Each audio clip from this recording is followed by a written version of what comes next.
Hi there, Jonny here from jonnylipshamstudios.co.uk, and welcome back to the Studio One from Scratch series, and this is episode number 5.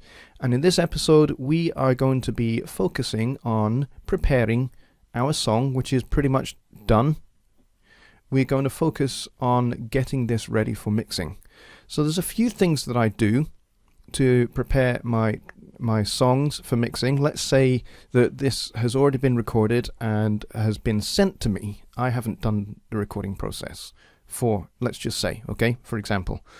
So when I receive tracks to mix, what I do is as soon as I get those tracks and I've brought them into Studio One, the first thing I like to do is I like to organize everything and color code everything. Now, there's colors already on the channels, as you can see, but there's nothing really organized about them. They're just kind of randomly generated colors. So I'm going to go ahead and color code them all so that they are logical. So anything that's drums and percussion is going to be green. Anything keyboard is going to be a different color. Guitars will be kind of a light blue. I haven't decided what the keyboard's going to be yet. And then any lead instruments are going to be yellow. Okay, so if this is a vocal song, then the vocals and the background vocals would be yellow. The lead vocal would be the brightest yellow, and background vocals would be a slightly darker shade of yellow. And that's how I like to color code. Okay, so let's get to it. So I'm going to show you how to do this in Studio One, and this is for all versions of Studio One that you can do this, of Studio One 3. So let's start with the drums. So we've got drums, and we've got congas, and we've got tambourine. So I'm going to click that one.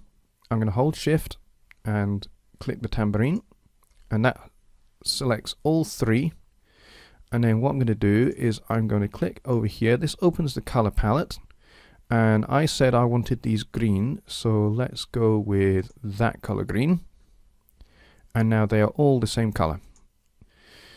And the next one I'm going to do is I'm going to do the guitars, because these need to be the same color, and they kind of are, but I want to change that color. So hold guitar and guitar 2, holding Shift whilst I do that, and then I click the bottom, open up the palette, and let's go with, what kind of blue should we go for?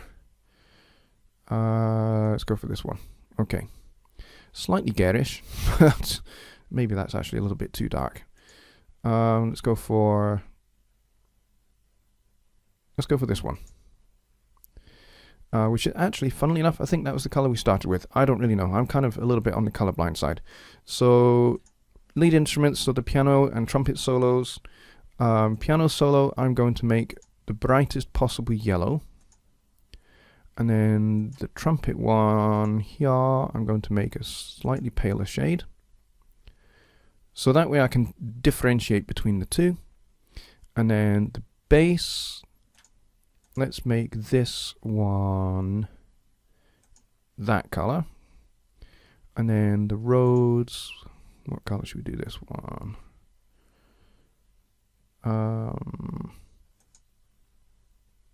No, let's go for a different color. Don't like that. There we go, purple. There we go. So it that kind of sticks out a bit because it's the only keyboard instrument. Okay, so once I've done that, the next thing I do is I have a particular way of mixing, which is called top-down or backwards mixing, and I've got a video that describes that in detail right here on my YouTube channel. You can go and watch that. So I'm not really going to go into a lot of detail, but essentially all it is I start my mix over here on the master fader, also known as the main output, or the mix bus. It has a whole bunch of different names, and you'll hear lots of different engineers call this a different name.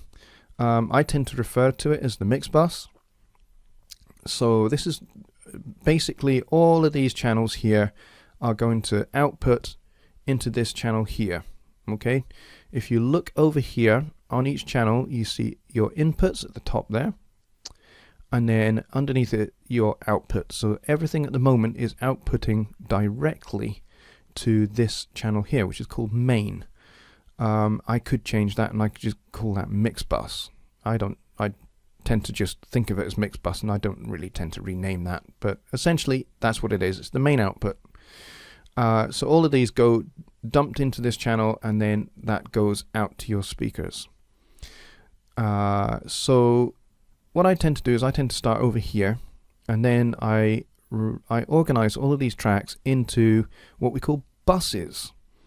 And that means I can have all of associated instruments, for example, drums and percussion. I can put those on a single fader, which means I can process them, I can EQ and compress them together, so that they have the same amount of compression, they have a similar EQ curve. And what that means is it means that if I were to have a different amount of compression on congas and a different setting for tambourine, different setting for drums, you can end up with everything kind of the attack and releases happening at different times, which for percussion I don't like to do. So drums and percussion I like to have kind of like attack and release happening at the same time. So that's just one example of why I bus things. And also it just means that I process things much faster and in a more general way. So let's start by organizing these into buses. So here's how you do that. Let's start with the drums. So we're going to go drums and percussion. So we will go, in fact, I will have the percussion on a separate bus because I want to roll off a lot of the low end from these. So let's start with those. So we select the conga channel, hold the shift key down and select the tambourine, and then we right click one of the channels, doesn't matter which one, and we go down to add bus for selected channels. And that creates this channel here. Now rather than just leaving as bus 1 and it will just add, as you add buses, you get bus 1, bus 2, bus 3 and so on. I prefer to actually name these so that I know what's what, so that I know which bus has what going to it, and I don't have to spend time trying to figure it out. So, and I also like to have my buses red as well. That's another color thing that I like to do. So I'm going to change the name of this by double clicking on it, and I'm going to call this Perc Bus, and I'm going to hit enter, and I'm going to click it again, and I'm going to make it red. So that's my percussion. Now as you can see, the outputs have changed on the percussion. Now it says Perc Bus, which means the congas and the tambourines are going to this channel first, and then this channel is going to the main output. So any processing that is done over here, these two channels will go through that processing, so EQ, compression, reverb, delay, whatever I want to do, and then that will go out to the main output. And that's pretty much how busing works. It can seem a little bit complicated, but as you get into it, it's really not. It's actually for me personally, this is a much easier way to mix. It's faster, and it means you get a nice overall sound, and it means less processing, which means less impact on your CPU and your RAM. So there's lots of good benefits to it. Alright, so although this drums is a stereo channel, I could just leave it on its own and not bus it, but I'm a stickler for organization in this way. So I'm going to bus this one anyway, and I'm going to call it drum bus and make that red. So now it says drum bus. Okay, and the same actually for the bass. The bass is going to get its own bus as well. I know it seems silly to bus an individual channel, but it's actually part of a system that I might have. And actually, quite often I don't have just a single channel of bass. Usually, but I mean I kind of threw this together quickly, but usually I would record the bass with a mic in front of the amp, as well as the line out from the amp, or something like that. So I might do mic in front of amp, and then I would maybe run a DI as well, and I'll record the two together. And then I would process the two together on a bass bus. So there's rhyme and reason why I do this. But as I say, it is all just kind of part of my system. So I'm just going through and I'm just doing all of these. So this will be Rhodes bus. Now, if I had other keyboard parts, this would be called keys bus. In fact, you know what? Let's call it that. Okay, so we called it keys bus, and I want to change the color. And I'm clicking on the wrong thing. There we go. Next will be the guitars. So we'll select guitar, hold shift, and select guitar 2. Same thing, add bus for selected channels, rename guitar bus, hit enter, and oh, I've actually misspelled that quite horrendously.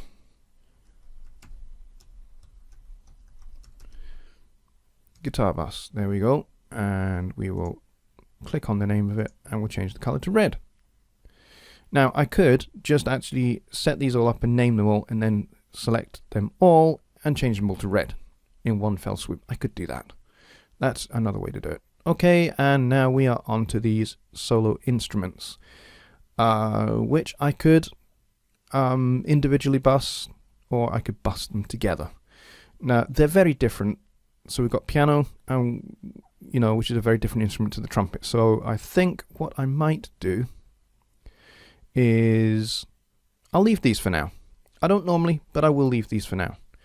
So let's organize everything so that we have percussion at the bottom, drums next to it. That was the bass one I moved. Drums in between those two, guitars and keys. Yeah, that's fine. Yeah, that'll do. Actually, no, let's stick to my system. Let's do a trumpet bus. It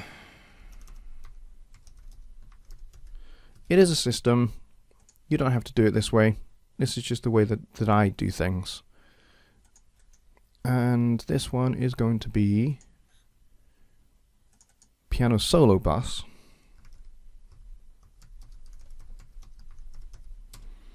Now I could, you're probably thinking, why don't I put this in with the keys? Because it is a keyboard instrument. You're correct. However, it's a featured instrument, so I would process it differently than I would for keyboards that are just kind of in the background. So this is why I'm doing this separately. So these are featured instruments, so these guys will go up to the top here. And we are organized with our buses. And so the next thing that I do, and I've kind of started it a little bit, because as I record, I tend to just kind of bounce things out as I go so that I can hear what I'm doing when I'm recording. But let's say I have just received these tracks. These faders would normally be at 0 dB. So I'm going to leave these buses at 0 at the moment, and I will fine-tune those in just a minute. So let's get started. So the next phase of preparation for me anyway is going to be just what I call a static mix.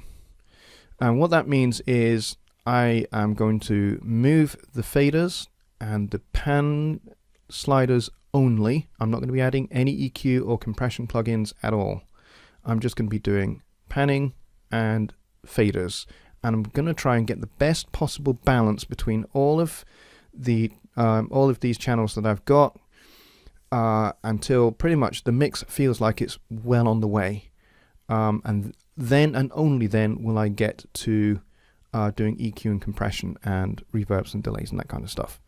So let's get started. And as I say, I'm a top-down guy, so before I get to these guys over here, I'm going to balance my buses. So the way we're going to do that is I'm going to select the first one, hold my shift key, select the last, and I'm going to move them all down to 0. Well, not all down to 0, right down to the bottom. So I'm basically turning them completely down. So if I was to play the track, let's say from the beginning of the verse here, you'll hear no audio. But you can see that these are all peaking, and you can see the buses are not peaking because the audio is being sent to the buses, but these volumes are all turned down, so it's not going anywhere. And we're basically going to add in elements as we go. So I'm going to turn loop on. So basically the song is just going to keep looping, and I'm going to gradually turn these up one by one until I've got a nice little balance. So let's get to it. So I'm going to turn first up the percussion bus.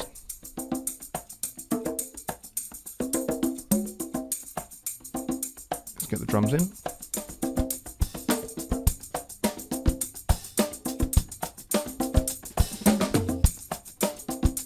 And the bass.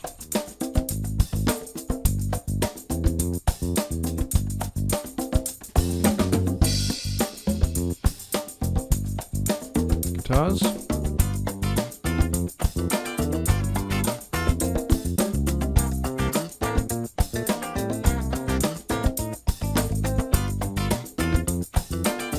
Fender Rhodes.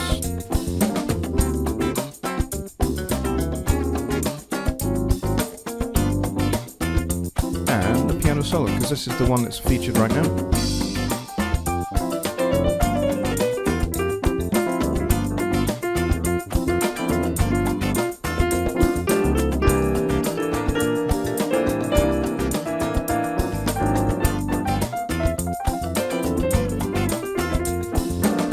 Now bring that trumpet one up, and when it goes back to the start, we'll check that the trumpet's in the right area.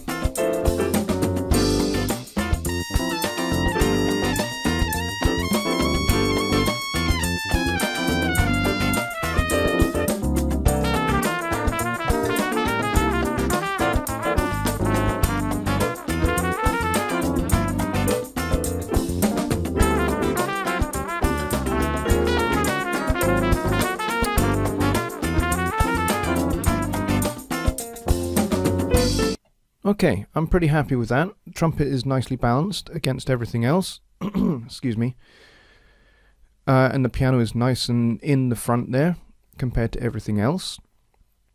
I think we've got a good little balance, albeit everything is in mono at the moment. We've not panned anything around, but you can hear everything quite nice and distinctly.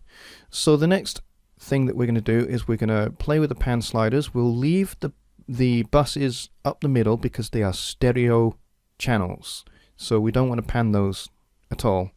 The only panning we're going to do is on the actual audio channels over here. So these channels here we will pan, and these guys are stereo, so we will leave those right up the middle. Although you can change the channel condition, you can change them to mono, but I keep my buses as stereo. Alright, so let's start panning things about. So we're going to go right back to the beginning, and we're going to play the song from the top, and I'm going to start moving things around in the stereo spectrum, and hopefully we should have a nice little balance.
Okay, let's just go back to the beginning and let's just check the balance of the trumpet with everything else.